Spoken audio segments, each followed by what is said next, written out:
Yo, what is going on guys? Today I will be showing you my CSGO settings for 2019. So I made a video like this back in 2018, but that video is a little bit outdated now, so thought I'd make an updated version for you guys. So yeah, let's get right into it. So for my res, I play on 4x3, 1280 by 960 stretched, and then all my detail settings are on the lowest setting possible to get the max amount of FPS.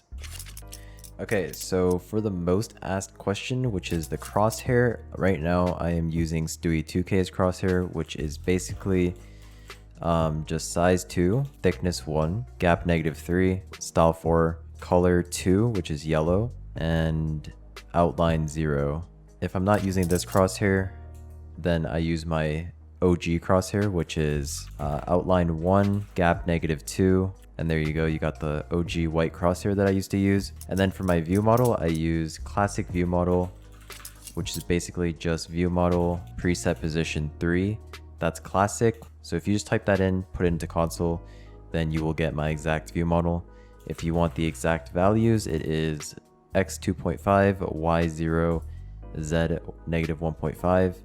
And one thing I'd recommend is you make sure view model recoil is set to 0. So if you 1 is actually the default now, which is kind of weird, but I'll show you guys the difference. So if you spray with view model recoil on, just pay attention to my view model here.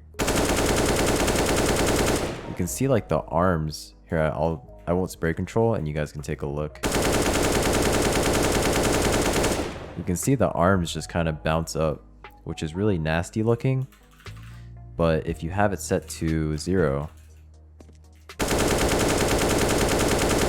it'll just be like old CSGO where the arms don't go up, which I really like a lot more. So I just recommend making this 0, but I have this in my auto exec, which I'll show later as well. But that's pretty much it for in-game. Tracers, I leave default, which is enabled. First person tracers enabled, because I feel like it helps me control recoil sometimes. Yeah, other than that, that's all the in-game settings. So let's move on to the launch options and auto exec. Alright, so let me show you guys my launch options first. All I have in here is plus exec auto exec, dash novid, dash tick rate 128, which just makes it so that any offline server you start will be started in 128 tick, which is pretty useful for practicing nades. Dash console, which just opens up console every time you launch your game. And then dash D3D9EX, which is a fairly new launch option, and it just makes it so that alt tabbing is a little bit quicker. Alright, here we go. Bread and butter, the auto exec. So a lot of this is going to be very similar to my old one from last year, with a couple changes here and there. So I'll go over everything that you might want to change. Dedicated search max ping right here. This might be something you want to change. I have it set to 100, which I think is a good value, but if you play with friends from overseas and you're taking a long time to find a game, you might want to bump this up to like 200 or 300. HUD scaling, I don't have my HUD at the full value. I actually have it at 0.75. The default I think is 0.95. And the reason I play with it smaller is just because I think it looks a lot cleaner. And I compensate by making my radar scale as big as it can go. So yeah, if you guys don't like that, you can revert it. Player count, show count 1 is just, it shows the amount of players alive rather than the avatars. I think it looks a lot cleaner that way. And then player count position 1 just makes it so that the player count is at the bottom. I'm just used to it being at the bottom. Net graph, I have net graph enabled. Position 2, proportional font 0, which just makes the letters smaller. And then right here, bind tab, show scores, and R clear decals.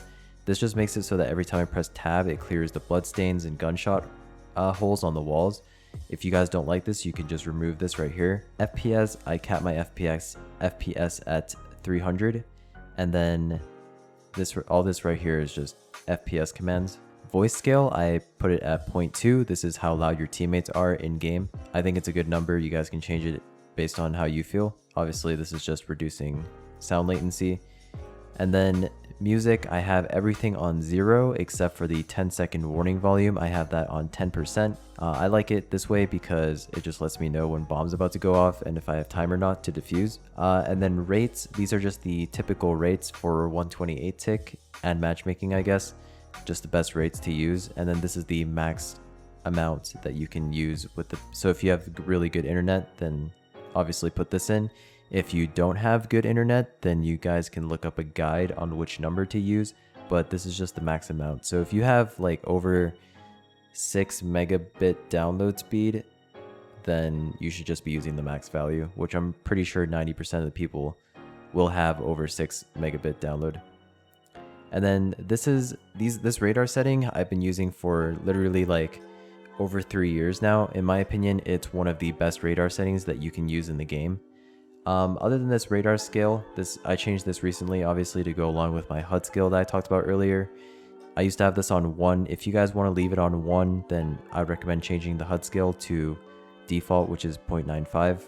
But I have it on 1.13 or 1.3 to balance out with the HUD scale. So yeah, that's my radar settings.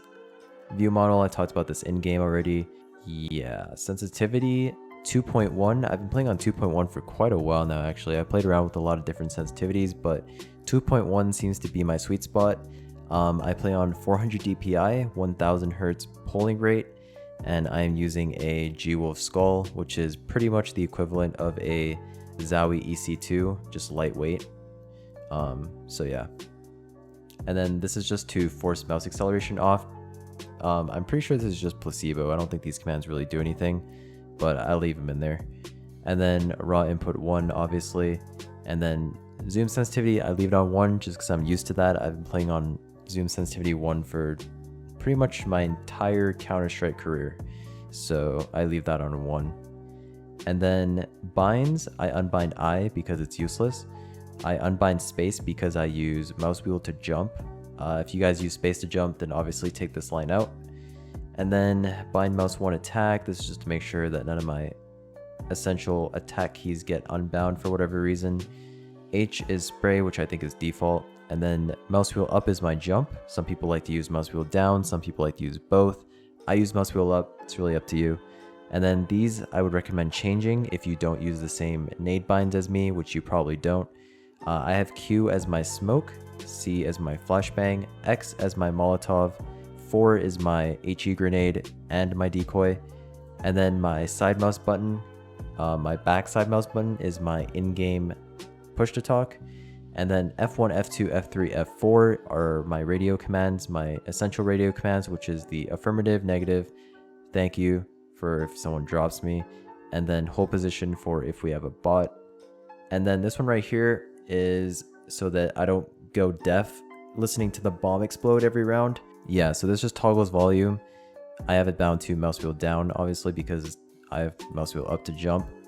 And then, so basically, what this does is it toggles, every time I hit mouse wheel down, it toggles between 0.05, which is really quiet, to my regular volume, which is 0.7.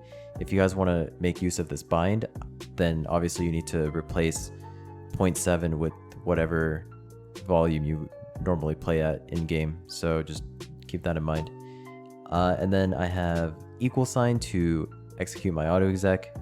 This is a jump throw bind. I have it bound to T. Bind this to whatever you want. Quick switch bind, which is for opping. I have this bound to my other side mouse button.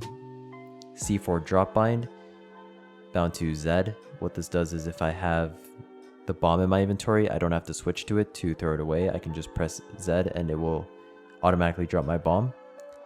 And then buy binds. This you probably need to change if you're not used to this. These are all my buy binds.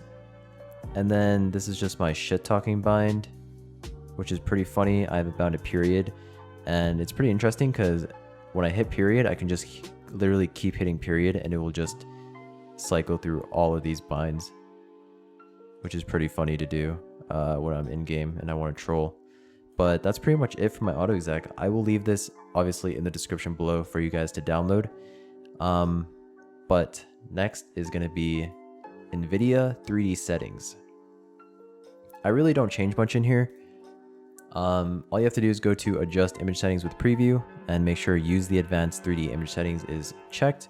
Click on take me there, and in here everything is default except for a couple things. The only things I change are low latency mode I put on ultra.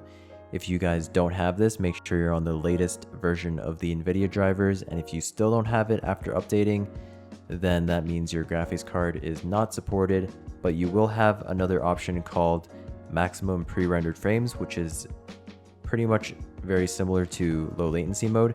You want to make sure that the pre-rendered maximum frames is set to 1 for the least amount of input lag. So yeah, power management mode, I changed this to prefer maximum. Preferred refresh rate, this is if you have a high refresh rate monitor. I play on 144 Hz. I set this to highest available. Shader cache depends on whether or not you have your operating system installed on an SSD or a hard drive. So if you have your operating system installed on an SSD, then you want to turn this on. If it's on a hard drive, then turn this off. And then all of this is default. And I turn vertical sync off because vertical sync is disgusting. All right, adjust desktop color settings. So I use Vibrance GUI, which is this handy little program right here. And I'll leave a download to this as well in the description. But what this does is it detects if you launch CSGO, and if it sees that CSGO is running, it will automatically change your digital vibrance for you. I play on 100% digital vibrance. It's all preference, what you play on, but yeah.